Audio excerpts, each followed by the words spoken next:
Natimbog ng mga awtoridad ang isang lalaki na nanloob umano sa faculty room ng isang high school building at tinangay ang 3 laptop at kamera.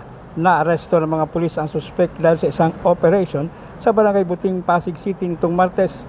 Kinilala ni Police Lieutenant Romel Baile, hepe ng Substation 4, ang suspect sa alias na Jason, 34 anyos at residente ng Barangay San Miguel, Pasig City.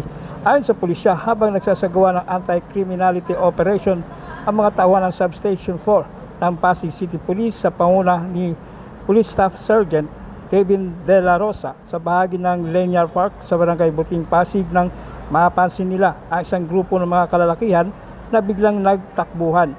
Hinabol ng mga tropa at na-corner si Jason at kinapkapan. Nakuha sa kanyang pag-iingat ang isang plastic sachet ng hininalang shabu na may timbang na 0.40 grams. Nagkakalaga ito ng 2,720 pesos. Positibo namang itinuro ng mga tauhan ng barangay sa panguna ng kanilang barangay chairman si Marlon Cervillon at ilang guro ang panloloob ng suspek sa kanilang gusali. Base sa investigasyon, isang bintana sa ikatlong palapag ng naturang paaralan ang persahang binuksan at tinangay ang mga laptop at isang kamera sa hindi pa malamang halaga, at tatagpuan ng ilang guro na nagkalat ang mga gamit. Bago ang insidente, nasangkot na rin pala si Jason sa nakawan sa isang kantin. Patuloy naman ang investigasyon ng pulis tungkol sa insidente. Ito. Tattoo niya, nakita mismo sa CCTV. Especially this one. Tsaka yung brief niya, tingnan mo yung brief, hindi nga naghubad ng brief eh. Hindi nga. Hindi nagpalit Opo. ng brief. Ito po yung tattoo niya talaga. Nakitang-kita sa CCTV. Yung parang yung brief niya eh. Opo. Yung nasa CCTV. Kasi sa CCTV, naka-brief lang yan. Gumagapang. Kaya kita Kaya yung tattoo niya. identified yung mga tattoos niya, Yung which is brief hindi niya. natin pwedeng ano yun eh. Oo. Ma-alter kasi tattoo niya yun. January 5, sir. Actually, pangatlo na yan, sir, pag nanakaw na yan. January 5, nagnakaw siya sa canteen. Ginawa nga niyang weekly, sir. Tingnan mo, January 5, January 12, tapos yung January 19. Opo. Ginawa po niyang weekly. Duda din namin, sir, kasi yung pangalawang nakaw niya sa January 12, yung 3 laptop, sir, na-recover namin sa 4th floor. Yung laptop. Ang tanong dyan, sir, bakit niya tinago doon? Nakuha na niya yung unit. Tatlong laptop, tapos yung camera. Ang nakapagtaka, sir, iniwan niya doon sa 4th floor, sa silid-aralan doon, at tinakpan niya ng basura. Ilang laptop?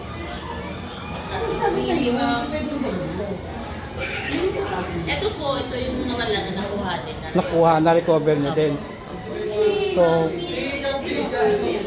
ilan pa yung nawawala, ma'am, na hindi pa Ay, na-recover? yung laptop po, na-recover nga rin po sa ano. Wala na pong ano, yung camera na lang ni sir, ni ma'am ano. So, ilan laptop? Ito yung isa, dalawa. Ayun po yung isa. Oo. Ito, na-recover. Saan ka dumaan dito? Saan ka dumaan? Dito yung sinira mo, di ba? Dito siya. Hindi mo nang matandaan ulit. Okay, sige. Wala, di siya pa rin masikalo. Ito yung isa. Ito po, sili po kayo dito. May marka po dyan. Diyan din lumusot. Ayan. Si Ryan nakaganyan na nung nakaraan eh. Ganyan na siya nung nakaraan. Nakaraan din eh. Ganyan na po. Dahil ilan po yung nawala na laptop? Bago niya na... po. Tsaka isa pong camera. 3 sa camera. Yung camera hindi na na-recover. Dito po nakalagay yung camera.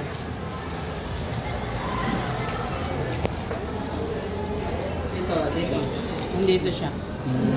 Okay. Tapos kalat-kalat na yung gamit. Tapos yung bag nito na kulay gray, yung mga gamit ng bata, nakabuhos na po dito. Sa lapag. Tapos yan po yung nilagyan ng mga laptop na 3.